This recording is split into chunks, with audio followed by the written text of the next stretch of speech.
প্রত্যেকটা মানুষ ইমান হাসিল করে, ইমান ব্যতীত দিন ইসলামের ঘরে চলতেই পারবে না, ইমান ব্যতীত দিন ইসলামের ঘরে ঢুকতেই পারবে না। দিন ও ইসলামের বিরাট ঘর, সেই ঘরের প্রধান ফটকের নাম কি? ইমান। ইমান ছাড়া ঢুকতে পারবে না। ইমান শর্ত ওই ঘরে ঢুকার জন্য। ইসলামের উপরে ওই ব্যক্তি চলতে পারবে, ওই ব্যক্তি যত বেশি চলতে পারবে, তার অন্তরে ইমান, ইয়াকিন ও বিশ্বাস যত বেশি দৃঢ় হবে। আল্লাহ ও আল্লাহর জাত সিফাতের উপরে, দোস্ত গায়েবের উপরে যত বিশ্বাস হবে, আল্লাহর ওয়াদার উপরে, নবীর খবরের উপর যত বিশ্বাস হবে, যত মজবুত হবে, তত সে তার জীবনের সকল ক্ষেত্রে আল্লাহ ও রাসূলের অনুগত হয়ে চলতে পারবে। মোহতরম দোস্ত বুজুর্গ,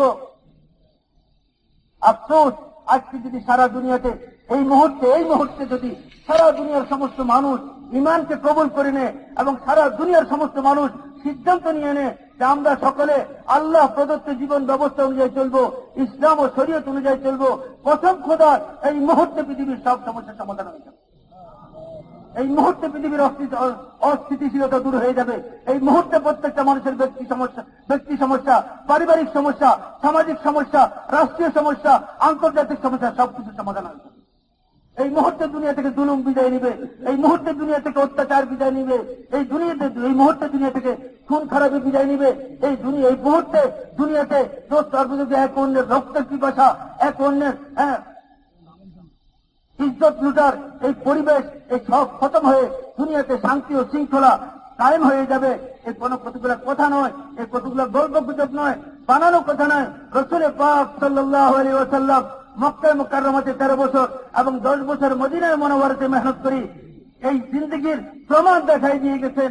যে জাতি সবচেয়ে নিকৃষ্ট ছিল, যে জাতি সবচেয়ে অধপতিত ছিল, যে জাতি সবচেয়ে অশিক্ষিত ছিল, যে জাতি সবচেয়ে লাঞ্ছিত ছিল, যে জাতি সবচেয়ে নিয়ম শৃঙ্খলা ভঙ্গকারী ছিল, যে জাতির কোনো মূল্যায়ন ছিল না, যে জাতির কাছে দুনিয়ার কোনো সম্পদ ছিল না, অভাব অনটনের পরিমাণ ছিল, পথে পড়ে থাকা রক্ত খেয়েছে, সেটা খেয়ে ফেলতো, পোকামাকড় খেয়ে ফেলতো, মরা জানোয়ার খেয়ে ফেলতো, যে জাতির আখলাক ও চরিত্র অবনতির পরিমাণ হয়েছে, যে সৎ বোনকে বিয়ে করতো, সৎ মাকে বিয়ে করতো, যে জাতি এত অধপতিত হয়েছে, উলঙ্গ হয়ে ল্যাংটা হয়ে বৈতুল্লার তওয়াফ করতো, এটাকে ইজ্জত ও সম্মান মনে করত।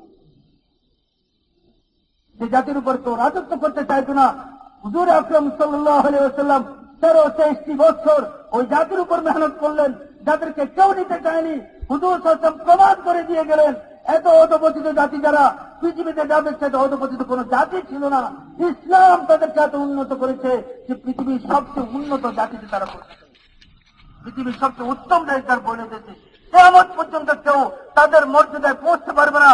আসহাবি কান্নুজুম বেআইহিম মুক্তাদাইতুম ইহতাদাইতুম, আমার সাহাবারা আকাশের নক্ষত্রের মতো, যে কোনো একজনকে অনুসরণ করবে হেদায়েত পেয়ে যাবে, পথ পেয়ে যাবে। আল্লাহ তাদের কাছে পৌঁছাতেন, এত উপরে পৌঁছাতেন, আল্লাহর পক্ষ থেকে তাদের কাছে সালাম এসেছে, জিবরিল তাদেরকে সালাম দিত। হযরত আয়েশা রাদিয়াল্লাহু তাআলা আনহা একজন মহিলা উম্মুল মুমিনিন, হুজুর সাল্লাল্লাহু আলাইহি ওয়াসাল্লামের বিবি। জিবরাইল যতবার হুজুর যখন হযরত আয়েশার ঘরে অবস্থান করতেন, তখন জিবরিল আলাইহিস সালাম আসতেন, কিন্তু হযরত আয়েশাকে সালাম দেওয়া ব্যতীত হযরত আয়েশার ঘরে ঢুকতেন না। এক মেয়ে লোকের মর্যাদা দেখেন, সমস্ত ফেরেশতা কুলের সর্দার জিবরিল আলাইহিস সালাম তাকে সালাম দিচ্ছেন। মেরে মুহতারাম দোস্ত বুজুর্গ, দ্বীন ও ইসলাম হচ্ছে সমস্যার সমাধান, আর কোনটাই না। এই দ্বীন ও ইসলাম দুনিয়াতে কিভাবে আসবে? এর জন্য দাওয়াত, এর জন্য কি লাগবে? দাওয়াত লাগবে দোস্ত। এটা খোদাই তরকি। মানুষ যতক্ষণ ভালো হবে না দোস্ত, দুনিয়ার পরিবেশ কোনোদিন ভালো হতে পারে না। রাস্তাঘাটের উন্নতি, গাড়ির উন্নতি, বাড়ির উন্নতি, টাকা পয়সার প্রাচুর্য, ধন সম্পদের প্রাচুর্য, সৃষ্টিজীবের উন্নতি, সৃষ্টিজীবের উন্নত ব্যবহার, কসম খোদার দুনিয়ার পরিবেশকে কোনোদিন ভালো করতে পারবে না যতক্ষণ না মানুষ ভালো না। কেননা দুনিয়ার সব জিনিসগুলো মানুষই ব্যবহার করে। কে ব্যবহার করে ভাই? যে ব্যবহার করবে সে ভালো হলে ভালো ব্যবহার করবে, আর সে খারাপ হলে খারাপ ব্যবহার হবে। একটা গাড়ির ড্রাইভার যদি খারাপ হয়, আর নিউ মডেলের কোন গাড়ির ড্রাইভার যদি তারে বানানো হয়, নতুন মডেলের কোন গাড়ি যার দাম 40 লক্ষ টাকা, তারে বসাই ওই গাড়িতে, আর সে মদ পান করে, সে খারাপ কাজ, তার তবিয়ত খারাপ, চরিত্র খারাপ তার, তো দোস্ত ওই গাড়ি সে ধ্বংস করবে, ওই গাড়িতে যারা উঠবে তাদের জীবনও ধ্বংস হয়ে যাবে। আর যদি একজন ড্রাইভার সৎ হয়, ভালো হয়। আর যদি একটা ভাঙ্গা চোরা গাড়ি তাকে ধাক্কা দিয়ে স্টার্ট দিতে হয়, আর বালতি রাখতে হয়, রাস্তা রাস্তা পানি ভরতে হয় যার মধ্যে, কিন্তু ড্রাইভার অত্যন্ত সহজ আর অত্যন্ত ভালো। দেরিতে হইল প্রত্যেকটা যাত্রী নিরাপত্তার গন্তব্য পৌঁছতে পারে, তাদের জীবন নিরাপদ। এমনি ভাবে দোস্ত, যেরকম গাড়ির ড্রাইভার আছে, পরিবারেও ড্রাইভার আছে, সমাজেও ড্রাইভার আছে, ইউনিয়নের ড্রাইভার আছে, গ্রামের ড্রাইভার আছে, নাম বলবো না, জেলাতে ড্রাইভার আছে, বিভাগের ড্রাইভার আছে, বিভাগীয় ড্রাইভার, দেশের মধ্যে ড্রাইভার আছে, আন্তর্জাতিক পর্যায়ে ড্রাইভার আছে। কিন্তু এরা যদি ভালো না হয়, সৎ না হয়, তো কোনো মানুষের জীবন নিরাপদ না। বলছেন, মানুষ যখন নষ্ট হয়ে যায়, মানুষ যখন খারাপ হয়ে যায়, মানুষ যখন ভিতর থেকে পচে যায়, এই মানুষ এত ভয়ঙ্কর হয়ে যায় মানব সমাজের জন্য। হাজার হাজার ক্ষুধার্ত বাঘ, হাজার হাজার বিষাক্ত ক্ষুধার্ত সাপ একসাথে যদি কোনো মানব সমাজের উপরে, কোনো মানব এলাকার উপরে ছড়াই পড়ে, তারা এই পরিমাণ ক্ষতি করতে পারে না। একটা মানুষ যখন ভিতর থেকে খারাপ হয়, সে যত ভয়ানক হয়ে ওঠে মানব সমাজের জন্য। ঠিক না বলে? যেন মানব সমাজের উন্নয়ন বলতে, মানব সমাজের উন্নতি বলতে কি? মানব সমাজের উন্নতি হল নবুয়ত ওয়ালা মেহনতের দ্বারা মানুষকে ওই পথের উপর উঠানো যেখানে নবীরা মানুষকে উঠিয়ে দিয়েছে। এই জন্য দোস্ত আর বুজুর্গ, দাওয়াতের এই মেহনত হল দোস্ত প্রকৃত মানব সম্পদের উন্নয়নের মেহনত। দাওয়াতের এই মেহনত হল প্রকৃত নবুয়তের মেহনত। যেদিন থেকে মানুষ দুনিয়াতে আসছে, সেদিন থেকে নবী রাসূল দুনিয়াতে আসছেন, আল্লাহ পাঠাইছেন। এর অর্থ হল মানব জীবনকে যদি স্থিতিশীল রাখতে হয়, মানব জীবনকে যদি সুন্দর রাখতে হয়, মানব জীবনকে যদি সুস্থ রাখতে হয়, যার যের উপর নির্ভর করবে দুনিয়ার সুস্থতা, তো এই দাওয়াত অপরিহার্য। যখন এই দাওয়াত উম্মতের হাত থেকে ছুটে যাবে, মানুষের ঈমান দুর্বল হয়ে যাবে। যখনই ভিতরের ঈমান একদিন দুর্বল হয়ে যাবে, তখনই তার আমল নষ্ট হয়ে যাবে। ইন্না ফিল জাসাদি লামুদগাহ ইযা সালুহাত সালুহাল জাসাদু কুল্লু ওয়া ইযা ফাসাদাত ফাসাদাল জাসাদু কুল্লু আলা ওয়া হিয়াল কলব। মানুষের ভিতরে একটা গোস্তের টুকরা আছে, যদি সেটা সুস্থ হয় তো সমস্ত শরীরের ব্যবহার সুস্থ। আর এই গোস্তের টুকরাটা যদি নষ্ট হয়ে যায়, সমস্ত শরীরের ব্যবহার নষ্ট। সেই গোস্তের টুকরাটার নাম কি? দিল, দিল, হাত, দিল, দিল। যেরকম দোস্ত দিল পুরা শরীরের সুস্থতা ও সুস্থতার নির্ভরশীল অঙ্গ, এমনি ভাবে সারা পৃথিবীর সমস্ত সৃষ্টির জন্য নির্ভরশীল সৃষ্টি কারা? মানুষ। দিলের ভালো সুস্থতার উপর শরীরের সুস্থতা, দিলের অসুস্থতার উপর শরীরের অসুস্থতা। এমনি ভাবে পৃথিবীর সুস্থতা মানুষের সুস্থতার উপর নির্ভর করে, পৃথিবীর অসুস্থতা মানুষের অসুস্থতার উপর নির্ভর করে। আল্লাহ তাআলা তাই দোস্তার বুজুর্গ কিয়ামত পর্যন্ত মানব জাতির চিকিৎসার জন্য এই দাওয়াতের মেহনতকে আল্লাহ তাআলা দিয়েছেন। যুগে যুগে নবীরা আসছেন, হুজুর সাল্লাল্লাহু আলাইহি ওয়াসাল্লামের উপর আল্লাহ নবুয়তকে খতম করে দিয়ে ফয়সালা করেছেন আর কোন নবী দুনিয়াতে পাঠাবেন না। কিন্তু দোস্ত দেখা গেছে যখনই নবী আসছে, মানুষের জিন্দগি সৎ পথের দিকে আসছে, মানুষের মধ্যে সৎ গুণ ও ভালো গুণ পয়দা হয়েছে, ঈমান ও আমল ওয়ালা জিন্দগি মানুষের মধ্যে আসছে, অশান্তি দূর হয়েছে, শান্তি আসছে, মহব্বত ও ভালোবাসা আসছে। আবার যখন নবী চলে গেছেন, মেহনত বন্ধ হয়ে গেছে, আবার ওই সমস্ত মানুষ ভুল পথে পরিচালিত হয়েছে, শয়তান ও নফসের দাওয়াতকে কবুল করে শয়তান ও নফসের পরিচালিত রাস্তা এখতিয়ার করেছে। আবার মানুষ ভুল পথে গিয়েছে, আল্লাহ আবার কোন নবীকে পাঠিয়েছেন। দেখা গেল দাওয়াত অপরিহার্য। দাওয়াত কি ভাই? অপরিহার্য। দাওয়াত যদি না থাকে, যারা ইমানদার তারাও ইমানের উপর ঠিক থাকতে পারবে না, যারা মুসলমান তারাও ইসলামের উপর ঠিক থাকতে পারবে না। আপনারা বলেন, হযরত ঈসা আলাইহিস সালাম হুজুর সাল্লাল্লাহু আলাইহি ওয়াসাল্লামের আগের শেষ নবী, তিনি যখন আসছিলেন, তিনি দাওয়াত দিলেন, তখন লোকেরা আল্লাহর উপর বিশ্বাস করেছিল কি করেছিল না? তারা মুমিন ছিল কি ছিল না? তারা আহলে কিতাব ছিল কি ছিল না? ইহুদিরা কিতাবের অধিকারী ছিল কি ছিল না? ঈসাইরা কিতাবের অধিকারী ছিল কি ছিল না? আসমানি কিতাব তাদের মধ্যে ছিল কি ছিল না? উলামায়ে কেরাম তাদের মধ্যে ছিল কি ছিল না? বলেন। সব থাকা সত্ত্বেও তারা গোমরা হয়ে গেল। কি হয়ে গেল? গোমরা হয়ে গেল, পথভ্রষ্ট হয়ে গেল। কেন? কি জিনিস ছিল না বলেন? কি ছিল না? সবাইতে ছিল, ওলামা ছিল, কিতাব ছিল, সব কিছু ছিল। এত সত্ত্বেও পথভ্রষ্ট কেন হইল? কি জিনিসের অভাব ছিল? দাওয়াতের অভাব। দাওয়াত ছিল না, ইজতিমাই ভাবে দাওয়াত ছিল না। আল্লাহ বলছেন, কানু লা ইয়াতানাহাউনা আন মুনকারিন ফাআলুহু। তারা এক অন্যকে অন্যায় ও খারাপ কাজ থেকে ফিরাত না, দাওয়াত ছিল না। তাই দোস্ত হুজুর সাল্লাল্লাহু আলাইহি ওয়াসাল্লাম আল্লাহ তাআলা পাঠালেন শেষ নবী হিসাবে, আর কোন নবী আসবে না। কুল ইয়া আইয়ুহান নাস ইন্নী রাসূলুল্লাহি ইলাইকুম জামিয়া।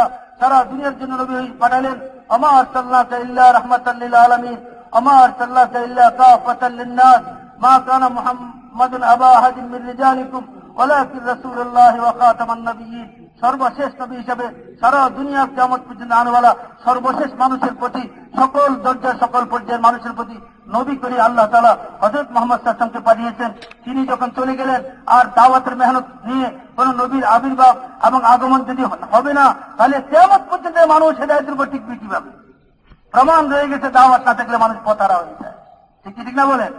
যদি আল্লাহ কোনো ব্যবস্থা না করে দেন, তাহলে ইসলাম পরিপূর্ণ জীবন ব্যবস্থা বলা যায় না। জরুর আল্লাহ কোন ব্যবস্থা করেছেন, আল্লাহ সেই ব্যবস্থা করলেন, কুনতুম খায়রা উম্মাতিন উখরিজাত লিন-নাস তা'মুরুনা বিল মারুফ ওয়া তানহাউনা আনিল মুনকার ওয়া তু'মিনুনা বিল্লাহ। হে মুহাম্মদ সাল্লাল্লাহু আলাইহি ওয়াসাল্লামের উম্মত, ও ঈমানওয়ালারা শুনো, তোমরা সর্বোত্তম জাতি, তোমরা উত্তম উম্মত, তোমরা বেহতরিন উম্মত। তোমাদেরকে পাঠানো হয়েছে এই দুনিয়াতে মানুষের কল্যাণার্থে। আর সে কল্যাণ হলে তোমরা মানুষকে সৎ কাজের দাওয়াত দিবে, অসৎ কাজ থেকে মানুষকে ফিরাবে, আল্লাহর উপর দৃঢ় আস্থা স্থাপন করবে, বিশ্বাস স্থাপন করবে। কুল হাযিহি সাবিলি আদউ ইলাল্লাহি আলা বাসীরাতিন আনা ওয়া মান ইত্তাবানি ওয়া সুবহানাল্লাহি ওয়া মা আনা মিনাল মুশরিকিন। হে মুহাম্মদ সাল্লাল্লাহু আলাইহি ওয়াসাল্লাম বলে দিন, ইহাই আমার রাস্তা, আমি মানুষকে আল্লাহর দিকে ডাকি ইয়াকিনের সাথে, ইলমের সাথে, বসিরত ও দূরদর্শিতার সাথে। এটা আমারও রাস্তা। আর যারা আমাকে নবী হিসাবে আমান ইত্তাবানি, যারা আমার অনুসরণের দাবি করবে, যারা আমার অনুকরণের দাবি করবে, যারা আমার উম্মত হওয়ার দাবি করবে, তাদেরও দায়িত্ব এটা। বুজুর্গ, যখন এই উম্মত হুজুর সাল্লাল্লাহু আলাইহি ওয়াসাল্লামের পরে তাদের মাকসাদে জিন্দেগি বুঝতে পারলো যে দাওয়াত আমাদের জীবনের মাকসাদ, সেই কাজের খোদা নবীদেরকে দুনিয়াতে পাঠাইছেন, নবী আর আসবে না, ওই কাজের জিম্মাদারি হর কলমাওয়ালা মুসলমান, মর্দ আওরত, ধনী ও গরিব, বাদশাহ ও ফকির সকলের জিম্মা দেওয়া হয়েছে। সাহাবায়ে কেরাম এই জিম্মাদারিকে পুরো করতেছিলেন। तमाम দুনিয়াতে 100 লক্ষ সাহাবাদের মধ্যে 14-15 হাজার সাহাবাদের কবর সৌদি আরবের মধ্যে পাওয়া যাবে। লক্ষের উপরে সাহাবায়ে কেরামদের কবর দুনিয়ার কোণে কোণে। তারা ছড়ালেন, তারা দিনের টাকাটাকে দাওয়াতকে জিন্দগির মাকসাদ বানায় খোদার রাহে ঘুরতে থাকলে জান ও মালের কোরবানির সাথে এই দাওয়াতের রাস্তায় চলতে গিয়ে তাদের ঘরে অভাব আসছে, কাপড়ের অভাব, খাওয়ার অভাব, বউ বিজি, তাদের জীবনের উপর হামলা, তাদের তারা সব কিছুকে বরণ করে নিয়েছেন আল্লাহর দ্বীনকে দুনিয়াতে চিন্তা করার জন্য, আল্লাহর কলমাকে দুনিয়াতে চিন্তা করার জন্য। কিয়ামত পর্যন্ত আনওয়ালা মানুষের হেদায়েতের লক্ষ্যকে সামনে রেখে কিয়ামত পর্যন্ত আনওয়ালা সমগ্র মানব জাতির প্রতি হামদর্দি হয়ে, কেননা দাওয়াতের কাম ওই ব্যক্তি করতেই পারবে না যার অন্তরে অন্যের প্রতি হামদর্দি নেই, দয়া নাই। হামদর্দির সাথে জানো মালের কোরবানি দিতেছিলেন, অন্তর দিয়ে চাইতেছিলেন যে আল্লাহ কলমা দুনিয়াতে বুলন্দ হোক, প্রত্যেকটা মানুষ জাহান্নামের আগুন থেকে বাঁচুক, প্রত্যেকটা মানুষ ভালো হয়ে যাক, প্রত্যেকটা মানুষের দুনিয়ার জীবনও সুন্দর হোক, আখিরাতের জীবনও সুন্দর হোক। যখন কোরবানি দিতেছিল মেয়েরাও, পুরুষরাও, বাচ্চারাও, বুড়োরাও, দোস্ত আর বুজুর্গ, প্রত্যেক উম্মত এই কামকে নিজের জিন্দগির মাকসাদ বানায় চলতেছিলেন। ওলামারাও, আওয়ামরাও, ইমামরাও, মুক্তাদিরাও যখন কোরবানি দিতেছিল মেয়েরাও, পুরুষরাও, বাচ্চারাও, বুড়োরাও, দোস্ত আর বুজুর্গ, প্রত্যেক উম্মত এই কামকে নিজের জিন্দগির মাকসাদ বানায় চলতেছিলেন। ওলামারাও, আওয়ামরাও, ইমামরাও, মুক্তাদিরাও, ব্যবসায়ীরাও, চাকরিজীবীরাও। সাহাবাদের পরিচয়, আমরা চাকরিজীবী, আমরা কৃষক, সাহাবারা কখনো এটার পরিচয় দিতেন না, এই পরিচয় পরিচিত হইতেন না। সাহাবারা যে পরিচয় পরিচিত হয়েছেন সেটা হলো যে আমি আনসার, আমি আল্লাহর দ্বীনের আনসার, আমি আল্লাহর দ্বীনের জন্য মুহাজির। আনসার ও মুহাজির এই দুইটাই ছিল পরিচয় সাহাবাদের, যা আল্লাহ কোরআনের মধ্যে উল্লেখ করেছে। তারা আনসার ও মুহাজির, তারা কখনো আল্লাহর দ্বীনের জন্য ওর বাড়িকে ছেড়ে দুনিয়ার কোনে কোনে ঘুরতে থাকে আর চলতে থাকে, আর মানুষের ধারে ধারে গিয়ে আল্লাহর বড়ত্ব, আজমত, শ্রেষ্ঠত্বকে বলতে থাকে, মানুষকে আল্লাহ তাআলার হুকুমের তাবে করে নবীর তরিকার অনুসরণের জন্য উদ্বুদ্ধ করে, আর আখিরাতের প্রতি উৎসাহিত করে, মানুষকে মখলুক থেকে আল্লাহমুখী, মানুষকে মাল থেকে আমলমুখী, মানুষকে দুনিয়া থেকে আখিরাত মুক্তি তারা করে। এবং এর বিনিময়ে তারা কারো কাছে কিছু চায় না, নিজের জান নিজের মাল তারা খরচ করে, না ভাড়া চায়, না খাবার চায়, না থাকার জায়গা চায়। তারা বলে আমার জান, আমার মাল, তোমাদের কাছ থেকে কোনো বিনিময় চায় না। দোস্ত আর বুজুর্গ, এটা হলো নাহাজে নবুয়ত, নবুয়তের এই বুনিয়াদের উপরে সাহাবারা যখন এই উম্মতের প্রথম তবকা, উত্তম তবকা সাহাবারা যখন ব্যাপকভাবে মেহনত করতেছিলেন, সেই উম্মত উন্নতি লাভ করতেছিল। এই উম্মত দুনিয়াতে, দোস্ত আর বুজুর্গ, প্রভাব এবং প্রতিপত্তি, ইজ্জত ও সম্মান লাভ করতেছিল, সারা দুনিয়ায় উম্মতকে সম্মান করতেছিল। যেহেতু এই উম্মতের ইহসান, এই উম্মতের অনুগ্রহ ছিল পৃথিবীবাসীর প্রতি, এই উম্মতের দান ছিল পৃথিবীবাসীর প্রতি, যে তারা নিঃস্বার্থভাবে মানুষকে জাহান্নামের আগুন থেকে বাঁচায়, মানুষের উপকার ও কল্যাণ সাধন করে, মানুষের উপকার করে। এর জন্য সারা দুনিয়ার মানুষের নজরে ছিল তারা সম্মানিত। কিন্তু যেদিন থেকে উম্মতের হাত থেকে দাওয়াত ছুটে গেল, এই উম্মত দাওয়াতকে ছেড়ে দিল, তখন থেকে এই উম্মতের অবনতি শুরু হলো। আবার দোস্তর বুজুর্গ চেষ্টা চলছে দাওয়াতের তবলিগের নামে, যে আবার পুরাকে পুরা হার কলমাওয়ালা মুসলমানের কাছে গিয়ে তাকে এটা বুঝানো যে আল্লাহর বান্দা হিসেবে তোমার জিম্মাদারি 100% আল্লাহ ও রসুলের অনুগত হয়ে চলা ব্যক্তিগতভাবে, এবং নবীর উম্মত হিসাবে এবং নবীর নায়েব হিসাবে তোমার জিম্মাদারি যে খতমে নবুয়তের কারণে নবী আর আসবে না, ও নবুয়ত চলা কামকে নিয়ে চলো। আল্লাহ ও আল্লাহ রসুলের হুকুম ও তরিকাওয়ালি এই জিন্দেগি প্রত্যেকটা মানুষের মধ্যে চিন্তা করো। এটা তোমার জিম্মাদারি, দুইটা জিম্মাদারি। কেননা দোস্ত, দাওয়াতের কাম যে করবে, যে দাওয়াতের কাম করবে সে দায়ী, আর দায়ের জীবন এনফরাদি না, ব্যক্তিগত না। দায়ের জীবন ব্যক্তিগত না যে আমি যা ইচ্ছে তাই করবো, আমি বড় বড় কথা কইবো আর ওয়াজ করবো আর সুন্দর সুন্দর কথা কইবো, আর আমার নিজের জিন্দগি আমি কবি ইসলামের মধ্যে কামিয়াবি, আমি কইবো আমলের মধ্যে কামিয়াবি, আমি বলবো সুন্নতের মধ্যে কামিয়াবি, অথচ আমার জিন্দগির মধ্যে ইসলাম নাই, আমার জিন্দগির মধ্যে আমল নাই, আমার জিন্দগির মধ্যে সুন্নত নাই, শরীয়ত নাই। না না, আল্লাহ এরকম কোন নবী দুনিয়াতে পাঠান নাই যিনি আদর্শ ছিলেন না, যিনি নেতৃস্থানীয় ছিলেন না, যিনি অনুকরণীয় ছিলেন না। সে তো প্রত্যেক দায়িক জিন্দগি এনফরাদি নয়, ইজতিমাই জিন্দগি, তার জীবন সমষ্টিগত, তাকে লোক অনুসরণ করবে, তাকে লোক দেখবে। এর জন্য দায়ী প্রথমে মেহনত দাওয়াতের যেটা করবে, নিজের প্রশিক্ষণ, নিজের ইসলাহ, নিজের সংশোধন, নিজের মধ্যে দিনকে পয়দা করার জন্য, এর সাথে সাথে সে অন্যের মধ্যে ওই জিনিসকে পয়দা করার জন্য মেহনত, এটা জরুরি। বুজুর্গ, এই মেহনত আলহামদুলিল্লাহ, এই মেহনতের নেসবতেই আমরা এখানে লক্ষ লক্ষ লোক জমা হয়েছি। 3 দিন থেকে আমরা কথাবার্তা শুনতেছি।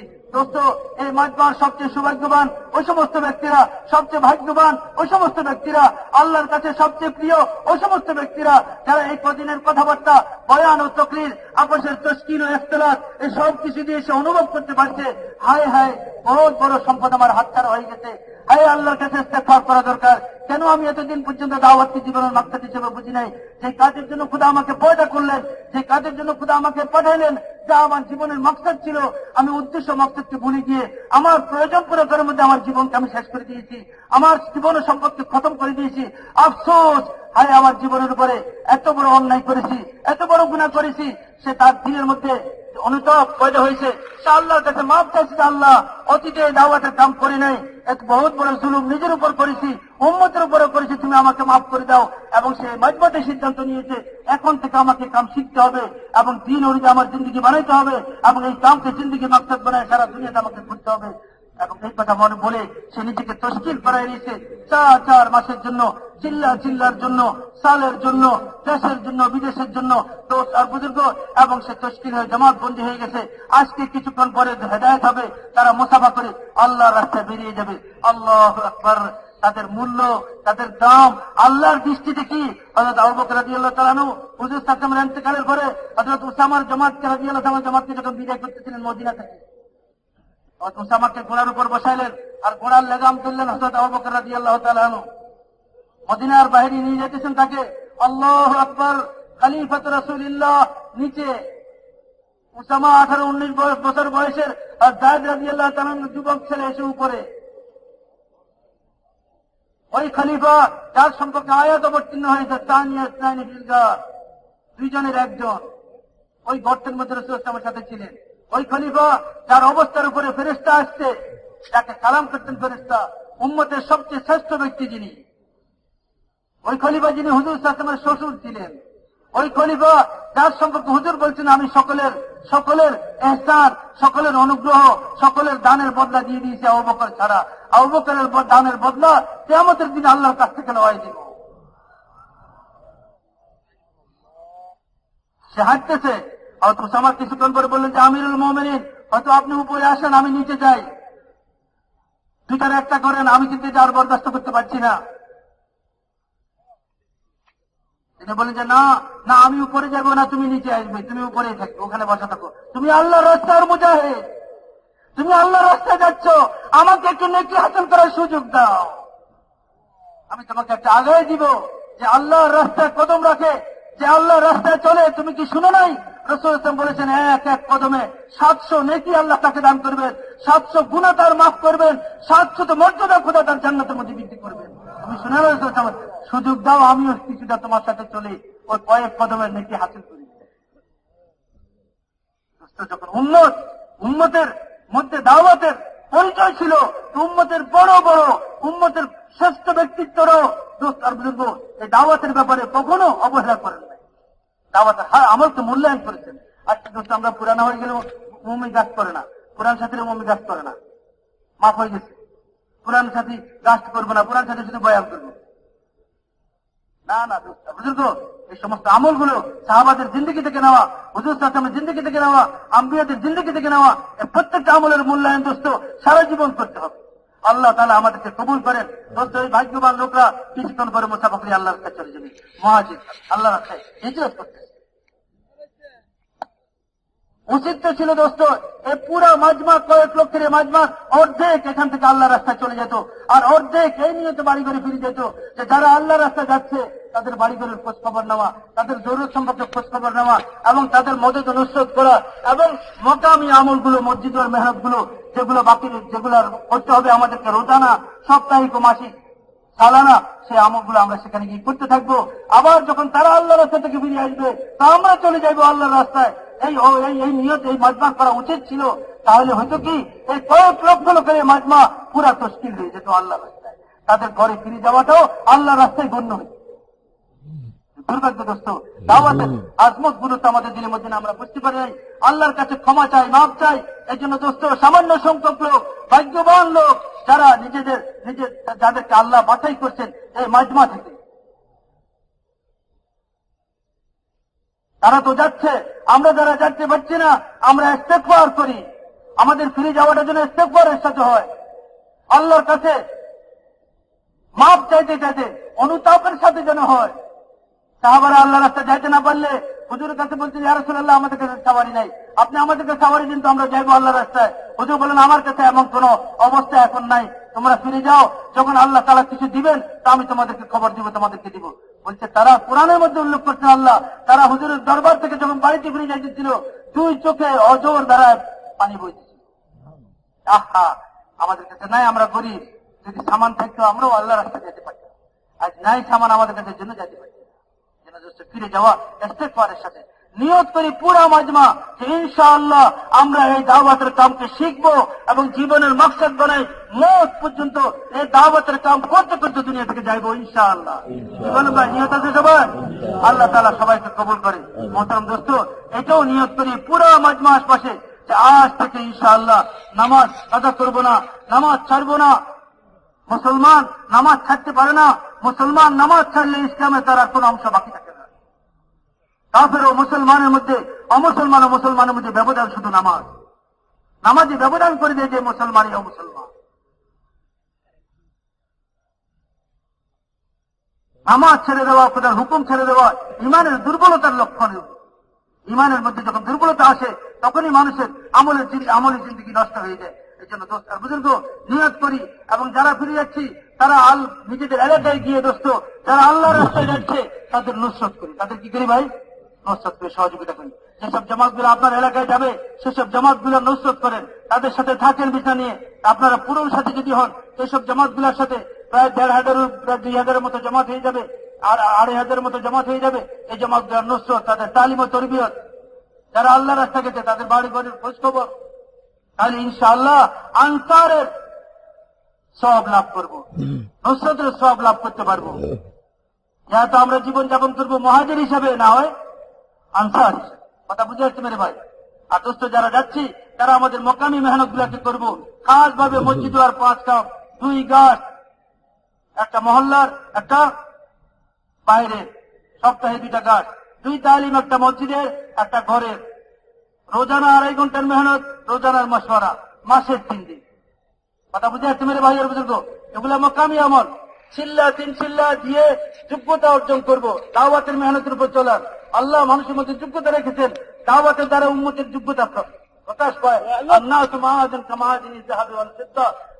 মানুষ সোনা চাঁদির খনির মতো, সোনা চাঁদির খনি যখন খনন করা হয় ভিতরে সোনা চাঁদিগুলো বেরিয়ে আসে, মানুষও যোগ্যতার খনি মানুষের মধ্যে আছে, বিভিন্ন যোগ্যতার। যখন তাকে দাওয়াতের মেহনতের মধ্যে লাগানো হবে তখন তার ভিতরের যোগ্যতাগুলো ফুটে উঠবে। এবং দোস্ত, সে যখন তার মোকামে ফিরে আসবে, তার এই মোকামি মেহনত গুলো করবে। এই সমস্ত মেহনত 4 মাস চিল্লা আর মোকামি মেহনত 5 কাম 6 কাম 10 কাম যাই বলেন, এই সমস্ত কামগুলো কেন করব? এই সবগুলো করার প্রধান উদ্দেশ্য নিজের জিন্দগিকে শরীয়ত ও সুন্নাত মোতাবেক বানানো। প্রধান উদ্দেশ্য কি ভাই? নিজের জিন্দগিকে আল্লাহ রসুলের অনুগত করানো, ব্যক্তিগতভাবে নিজের জিন্দগি। আর দ্বিতীয় পর্যায়ে প্রত্যেকটা মুসলমানকে সুন্নত শরীয়তের উপরে, দ্বীনের উপর উঠাবার জন্য চেষ্টা, প্রত্যেকটা মুসলমানকে মেহনতের মধ্যে লাগানোর জন্য চেষ্টা ও কোশিশ। এবং এর সাথে সাথে সারা দুনিয়াতে বাঁচনেওয়ালা মানব জাতি, কিয়ামত পর্যন্ত আনেওয়ালা মানব জাতি হেদায়েতের আকাঙ্ক্ষা, হেদায়েতের জজবা দিনের মধ্যে। এজন্য দোস্ত, খোদার দেওয়া জান ও মালকে নিয়ে দুনিয়ার কোন করে ফিরতেছে। দিনভর মানুষের ধারে ধারে মেহনত করছি আর আবার চেষ্টা করছি। তেমনি ভাবে খোদা সাহাবাদের মদত করেছেন, সাহায্য করেছেন, গালিব করেছেন দুশ্মনের উপরে। আল্লাহ এই আমাদের জিন্দগিকে অন্যের হেদায়েতের জন্য জড়িয়ে বানাবেন এবং तमाम দুনিয়ার সমস্ত আকওয়াম ও কওমের উপরে খোদা আমাদেরকে গালিব করবেন, আমাদেরকে বিজয় করবেন।